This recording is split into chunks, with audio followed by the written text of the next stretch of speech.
മോളെ നമ്മള് കിടക്കുമ്പോ എന്താ പറയാ?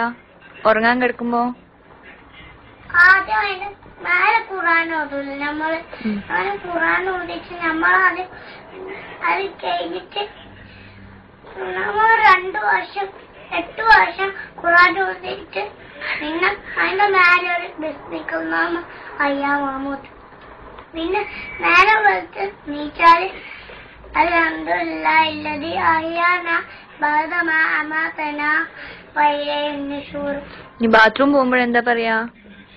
അല്ലാഹുമ്മ ഇന്നി അഊദു ബിക മിനൽ ഖുബ്സി വൽ ഖബായിസ്. ബാത്റൂമിൽ ഇറങ്ങുമ്പോഴോ? അഫ്വാനക്കല്ലാഹ്. നീ ഭക്ഷണം കഴിക്കുന്നതിന്റെ മുന്നേ നൂറമോൾ എന്താ പറയല്? ഭക്ഷണം കഴിക്കുന്നതിന്റെ മുന്നേ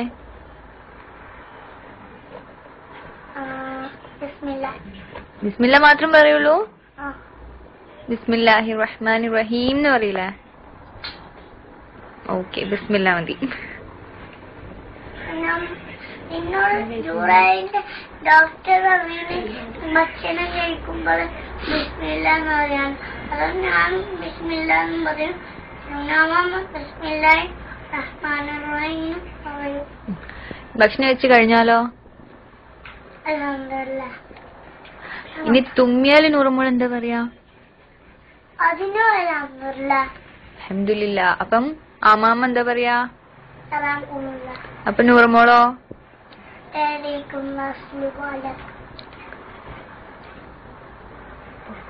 നീ വീട്ടിൽ നിന്ന് പുറത്തിറങ്ങുമ്പോ എന്താ നൂറുമോൾ പറയല്? ബിസ്മില്ലാഹി തവക്കൽതു അലല്ലാഹ് ലാ ഹൗല വലാ ഖുവത ഇല്ലാ ബില്ലാഹ്. കാറിൽ കയറുമ്പോഴോ? സുബ്ഹാനല്ലദീ സഖറ ലനാ ഹാദാ വമാ കുന്നാ ലഹു മുഖ്രിനീൻ വഇന്നാ ഇലാ റബ്ബിനാ ലമുൻഖലിബൂൻ. ചൊല്ലുന്നുണ്ടോ?